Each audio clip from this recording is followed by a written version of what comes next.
어제 아침에는 지혜의 우월함에 관하여서 말씀을 드렸습니다. 우리가 이 지혜를 간구하게 되면 지혜를 얻어서 살아갈 때 하나님께서 놀라운 그런 은혜와 복을 주신다고 말씀하셨습니다. 장소와 부귀와 기쁨과 평강의 복이 넘쳐나게 된다고 말씀하여 주셨습니다. 이 말씀대로 저와 여러분들도 이 우월한 지혜를 따라서 살아가므로 하나님이 약속하신 놀라운 이 은혜를 받아 누렸으면 좋겠습니다. 오늘은 하나님과의 관계 속에서, 다시 말해서 수직적인 관계 속에서 지혜가 주는 유익이 무엇인가? 나와 하나님 사이의 관계 속에서, 이 수직적인 관계 속에서 그 하나님의 지혜를 따라서 살아갈 때 어떤 유익이 있는지 몇 구절의 말씀을 통하여 우리에게 말씀해 주고 있습니다. 먼저 21절 말씀에 보면 내 아들아 완전한 지혜와 근신을 지키고 이것들이 내 눈앞에서 떠나지 말게 하라, 이렇게 말씀하셨습니다.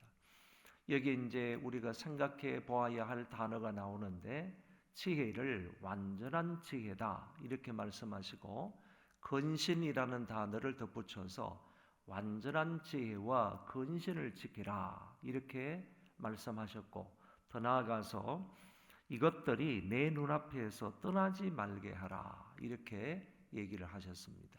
그러면 완전한 지혜를 무엇을 가리켜서 완전한 지혜라고 하느냐 하면 목표에 눈을 떼지 않고 계속적으로 그것을 추구하는 것을 가리켜서 완전한 지혜라. 또 달리 말하면 하나님이 주시는 그 지혜에 집중력을 가지고 그걸 떠나지 말라 하는 것은 집중력을 가질 뿐만 아니라 그것을 계속적으로 추구해 나가라 하는 의미를 가지고 있다는 것입니다. 그래서 오늘 저와 여러분들이 그 하나님의 그 놀라운 지혜는 상당한 그 우월함이 있고 상당한 탁월함이 있다고 그랬는데, 그 하나님의 지혜에 집중하고 그것을 얻고 그리고 그 지혜대로 살아가기 위해서 지속적으로 추구하는 그런 마음을 가져야 된다. 이래서 하나님의 지혜에 집중하고 그리고 그 지혜를 지속적으로 추구해 나갈 것에 관해서 말씀하시는 구절이 이 구절이다 이렇게 이해를 하시면 되겠습니다. 근신도 그의 비슷한 뜻으로요, 합리적이고 이성적으로 사물을 이해하고 그 일을 처리하는 그런 능력을 근신이라고 정의하고 있습니다. 그래서 이성적으로 모든 사물들을 이해하고 그 일들을 처리해 나갈 수 있는 그런 능력, 그런 능력으로 앞을 향해서 추진해 나가라 하는 의미를 가지고 있다. 그래서 그냥 21절 말씀을 아주 간단하게 얘기하면 지혜에 집중하고 그것을 추구해 나갈 수 있는 그런 은혜를 간구하고 그것을 유지해 나갈 것을 우리에게 말씀하고 있다고 보는 것입니다. 예를 들어서 우리가 결혼을 하게 되면 결혼했으니 이제 행복한 삶은 당연히 지속이 된다 이렇게 생각하는 사람도 있겠지만은, 결혼을 하게 되면 결혼하고 난 이후에 행복한 생활, 행복한 삶을 살기 위해서 부부가 서로 지속적으로 노력을 하고 그것을 위해서 계속적으로 추구해 나가는 그런 삶이 되어야 그 결혼이 행복한 삶이 될 수가 있다고 보는 것처럼, 그것과 마찬가지로 우리가 지혜를 얻으면, 하나님의 지혜를 얻으면 그 지혜를 가지고 우리의 삶 속에 적용하기 위해서 부단히 노력해야 하나님으로부터 놀라운 은혜와 복을 받는 것처럼 그리해야 된다 하는 점을 우리에게 말씀하고 있다 이렇게 보는 것입니다. 한마디로 말해서 지혜를 집중 추구해 나가는 그런 삶을 살아라 하는 것을 말해주고 있습니다. 22절에 보면 그리하면 정말로 우리가 그것들을 붙들고 그 지혜를 내 삶 속에 적용시키기 위해서 부단히 노력하고 추구해 나가는 그런 삶을 산다면 그것이 내 영혼의 생명이 되며 내 목의 장식이 되리라. 내 영혼의 생명이 된다 하는 말은 그 생명으로 인하여서 내적인 은혜가 있다 그런 얘기입니다. 그 생명을 근거로 해서 지혜가 주는 그 생명으로 말미암아 내적인 은혜를 가리켜서 내 영혼의 생명이 된다 이렇게 말씀을 하시는 것이고, 내 목에 장식이 된다 하는 말은 외적인 또 다른 그런 은혜가 있다는 거예요. 내적인 그런 은혜뿐만 아니라 외적인 그런 은혜도 있다. 이 외적인 은혜를 단적으로 말하면서 다른 사람들로부터 칭찬과 존경을 받는 은혜를 말하는 것입니다. 그래서 우리가 이 지혜를 정말 추구해 나가게 되고 지혜의 이 말씀을 내 삶 속에 적용시키는 것을 지속적으로 노력해 가게 되면 내적인 은혜뿐만 아니라 외적인 은혜도 입을 수 있다. 내 외적인 하나님의 놀라운 은혜를 입을 수 있다. 외적인 은혜는 다른 사람들로부터 칭찬과 존경을 받는 이런 은혜를 지혜를 따라서 살아가면 그 지혜로 인하여 유익을 얻을 수 있다. 이렇게 말해주고 있는 것입니다. 여러분, 이 지혜는 여정도 끝까지, 인생의 여정 끝까지 우리에게 평안을 주시고요, 보호해 주신다고 그 다음 구절에서 또 약속을 했습니다. 내 영혼의 생명뿐만 아니라 외적인 은혜도 주시지만은 이 지혜는 내 인생 끝날 때까지 무엇을 또 안겨다 주느냐 하면은 인생의 평안함을 주시고 나를 지켜주시고 보호해 주시는 그런 은혜도 베풀어 주신다라고 얘기하고 있습니다. 23절에 내가 내 길을 평안히 행하겠고 내 발이 그치지 아니하겠으며 그랬습니다. 이 말씀은 시편 91편 12절의 말씀을 인용해서 잠언스 기자가 말하고 있다고 얘기하는데, 결국에 이 지혜를 소유한 사람들은 앞길에 어떤 장애가 있더라도 그 모든 장애를 극복해 나가게 되므로 결국 평안하고 안전한 생활을 할 수가 있다. 이렇게 말씀하고 있는 것입니다. 이 시편에서는 하나님의 사자가 그런 길로 인도해 주신다 이렇게 얘기를 하고 있지만은 그 말씀을 잠언스 기자는 지혜가 우리를 평안한 길로 그리고 기쁨의 길로 그런 안전한 길로 인도해 주신다 이렇게 바꾸어서 말씀하고 있는 것을 볼 수가 있습니다. 24절로 가면 내가 누울 때에 두려워하지 아니하겠고 내가 누운즉 내 잠이 달리라. 그러니까 항상 지혜에 집중하고 그 지혜를 추구해 나가는 그런 사람의 삶이라는 것은 이렇게 누울 때도 두려워하지 않겠다. 어떤 의미에서는 그 인생 앞에 어떤 두려운 일이 있다 할지라도 두려운 일이 있음에도 불구하고 두려움을 당하지 아니하고 잠을 잘 때에도 단잠을 잘 수가 있다. 이렇게 말해주고 있습니다. 여기에 나타난 말 가운데에서 이 두려워하지 아니하겠고 라는 이 말이 오늘 저와 여러분들에게 상당한 위안과 격려와 힘을 주는 그런 말씀이 아닐 수가 없습니다. 여러분, 여기 두려움과 불안한 일이 없게 된다. 우리가 하나님이 주시는 그 지혜의 말씀을 추구하면서 지혜의 말씀을 내 삶 속에 적용하면서 이렇게 추구해 나가는 그런 삶이 될 때에 나에게 여러 가지 모습으로 두려운 일이 있다 할지라도 그런 두려움이 나에게 전혀 두려움이 되지 아니하고 밤에 잘 때도 단잠을 잘 수가 있다. 이 단잠을 잔다는 말은요, 제가 성경을 좀 찾아보니까 잠을 잘 잔다 하는 이 말은 잠잘 때도 즐거워한다 이런 뜻을 가지고 있답니다. 잠잘 때도 즐거워하고 잠잘 때도 기뻐한다. 이런 의미를 담아서 단잠을 잔다. 이렇게 표현한다고 그래요. 여러분, 잠을 잘 때 기뻐하십니까? 잠을 잘 때 즐거워하시나요?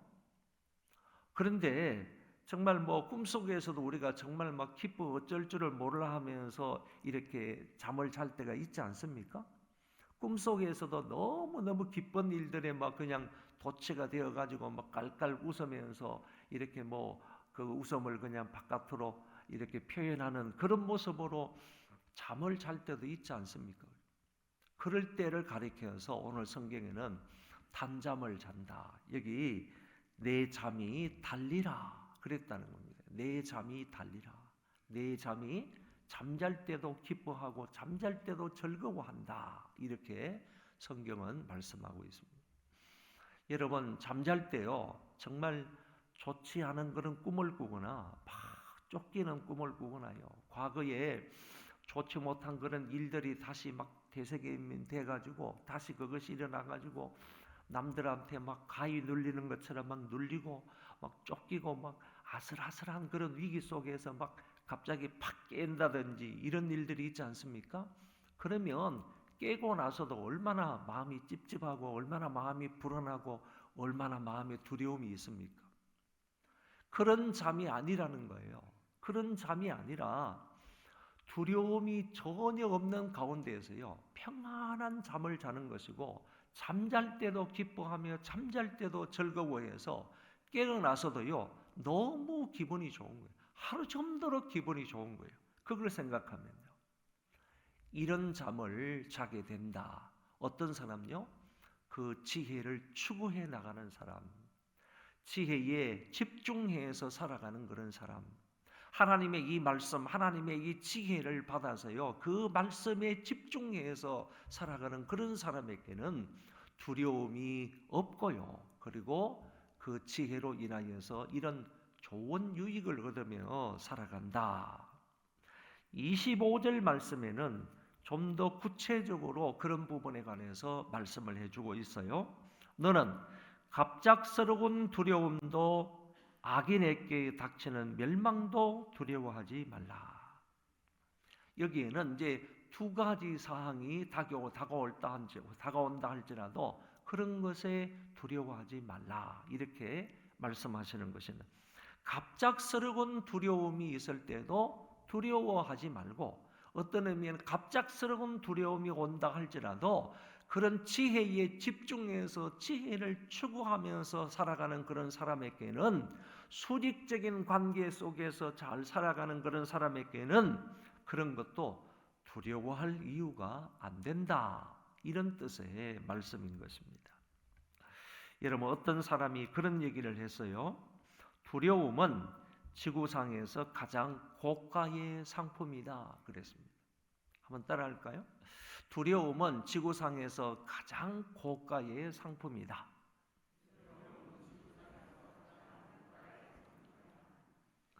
무슨 얘기냐 하면은 사람들은 건강에 대해서 두려움을 준다는 겁니다.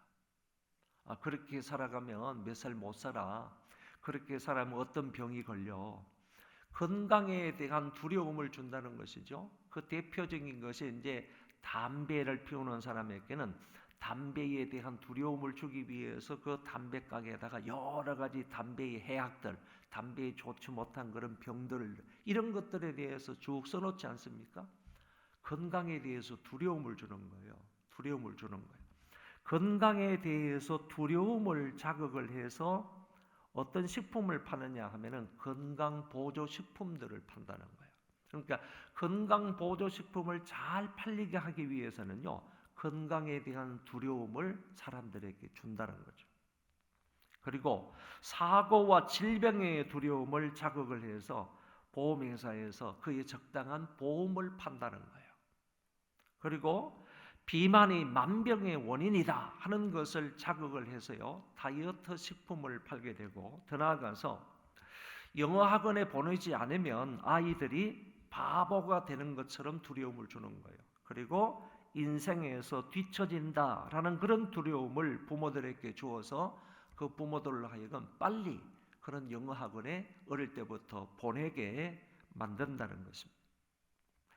이런 얼굴로는 당신이 절대로 취직할 수 없어. 그리고 이런 얼굴로 평생을 살아간다면 남들에게 무시만 당할 수밖에 없어. 이런 불안감을 주어서 그 사람으로 하여금 성형수술을 하게 한다는 것이죠. 이런 의미에서요, 두려움은 지구상에서 가장 고가의 상품이다, 이렇게 말을 하는 것입니다. 사람들이 이처럼요, 이런 부분에 의해서 두려움이 생기게 되고 또는 외로움이 생기게 되고 가난해질까 보는, 가난해질 수 있다 하는 그런 두려움, 그리고 남들로부터 무시당할 수도 있고 남들과 뒤처지는 그런 실패의 인생이 될 수 있다, 이런 두려움을 갖게 되면 그 두려움에 대해서 얘기하는 곳에 신경을 쓰고 그런 것을 위해서 내 지갑을 열 수 있다 하는 그런 얘기입니다. 여러분, 그런데 상인들만요, 이런 일에 종사하는 그 상인들만 우리 인생들에게 두려움을 주는 것뿐만이 아니라요, 우리에게 정말로 두려운 감정을 조종해서 자기의 종으로 삼으려고 하는 놈이 있다는 것이죠. 그게 바로 사탄입니다. 사탄도 우리 영혼에요, 이런 불안이나 이런 두려움을 줘서 당신에게 귀속되게 만들고 당신에게 속하게, 당신은 좀 죄송해요, 그 마귀에게 속하게 만들어서요, 마귀가 자기에게 속하게 되면 그 두려움 속에 빠져서 그 사탄을 의존하는 쪽으로 가게 되면 그때부터 이 사탄이 마음대로 그 영혼을 조종을 한다라는 얘기입니다. 그 영혼을 결국에는 조종을 해서 파멸로 이끌고 갈 수 있는 그런 데까지 이를 수가 있다라는 얘기입니다. 그래서 오늘 성경에 보면 어떤 갑작스러운 두려움이 올 수가 있는데 어떤 갑작스러운 두려움을 볼 수도 있습니다. 그 갑작스럽게 오는 그 재앙의 공포가 뭔가라고 제가 몇 가지로 생각해 보니까 지진도 그럴 수가 있습니다. 요새 지진이 일어나가지고 많은 피해를 보고 있다고 하는데 김창호 목사님이 또 특별히 연락이 와가지고 김창호 목사님이 선교하고 있는 그 지역에 또 그 교회는 아무런 별일이 없고 그렇게 피해를 입은 지역이 아니라고 얘기가 왔습니다. 그렇지만은 그 지진이 일어난 그 지역에는 화련인가요? 그 지역에는 어쨌든 사람들이 불안과 공포 속에 살아가는 것은 분명합니다. 아직도 여진이 많이 있다고 하니까 이런 지진은요, 갑작스럽게 임하는 그런 재앙의 공포이지 않습니까?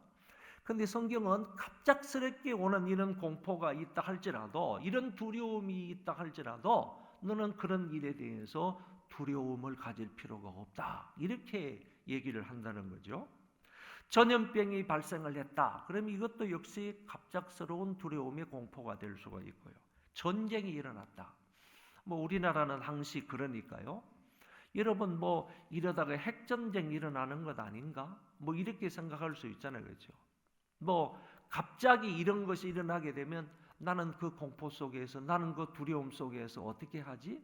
어떻게 살아가야 되지? 우리 아이들은 어떻게 하지? 그렇게 되면 우리가 지금까지 해놓은 이 모든 것들은 뭐가 되지? 이런 두려움과 공포가 오더라도요, 오늘 성경은 두려워하지 말라. 하나님이 주시는 그 지혜에 정말로 집중해서요, 그것을 추구해 나가는 삶이라고 한다면 그것까지도 두려워할 필요가 없다, 이렇게 얘기하고 있는 것입니다. 그리고 우리 주변에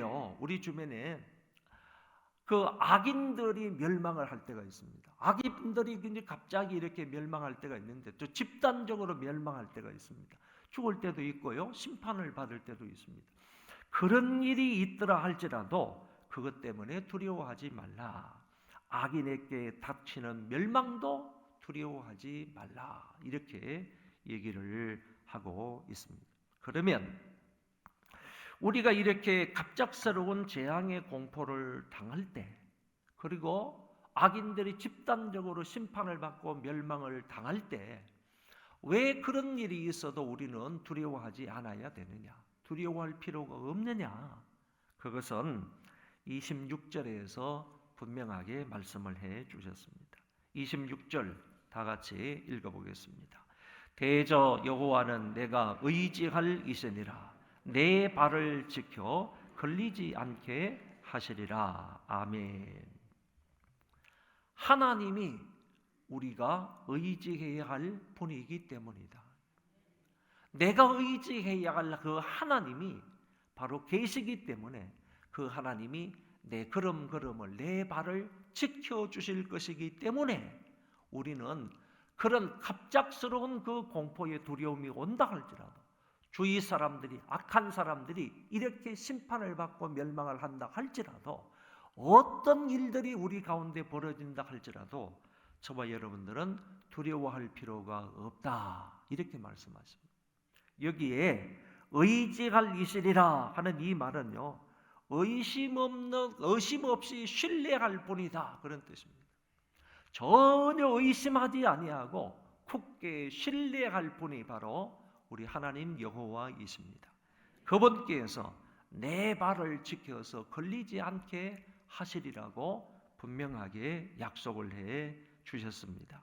이런 분이 계시기 때문에요, 우리의 삶의 상황에 어떤 불안한 요소가 있다 할지, 어떤 두려운 일이 벌어진다 할지라도 그분으로 인하여서 저와 여러분들은 두려워하지 않을 수가 있다는 말씀입니다.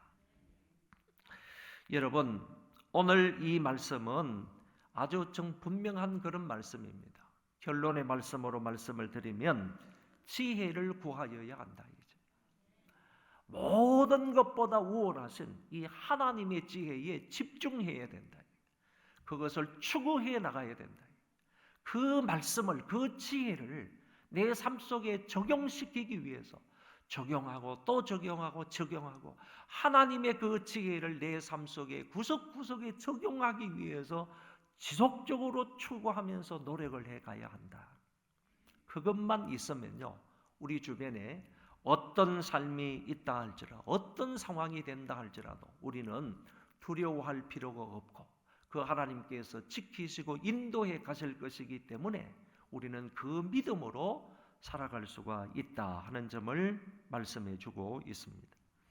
그 지혜가 우리에게 주는 그 상에 관하여서, 지혜가 우리에게 주는 유익에 관하여서 오늘 본문에서도 몇 가지 말씀을 해 주셨습니다.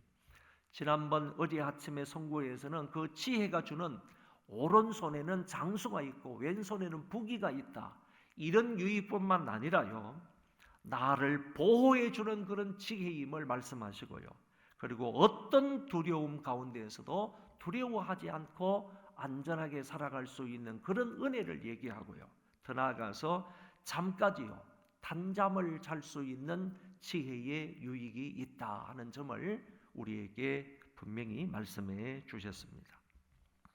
시편 23편 4절의 말씀에 보면요, 내가 사망의 음침한 골짜기를 다닐지라도 해를 두려워하지 않을 것은 주께서 나와 함께 하심이라. 주의 지팡이와 막대기가 나를 안위하시나이다. 주께서 나와 함께 하시기 때문에요, 주의 지팡이와 막대기가 나를 안위하시기 때문에 우리는 사망의 음침한 골짜기를 다닌다 할지라도 두려워하지 않을 수가 있다는 거예요. 이유가 분명히 있는 거예요. 왜 우리가 사망의 음침한 골짜기를 다닌다 할지라도 두려워하지 않느냐? 이유가 분명하다는 거예요. 그 이유가 우리에게 있다는 거예요. 여러분에게 있다는, 나에게 있다는 겁니다. 그 이유는 주님께서, 하나님께서 나와 함께 계시기 때문이다. 하나님께서 나를 돌보시기 때문이다. 나를 안위하시기 때문이다. 이것이 원인이 되기 때문에 우리는 사망의 음침한 골짜기 속에서도요, 두려워하지 않을 수가 있다라고 말씀하고 있습니다. 작년에 우리 대한민국의 성도들이 가장 많이 읽은 성경이 어디냐? 그거를 이제 조사해 본 사람이 있어요. 통계가 나왔는데 두 번째 많이 읽은 성경이 이사야 41장 10절의 말씀이었어요.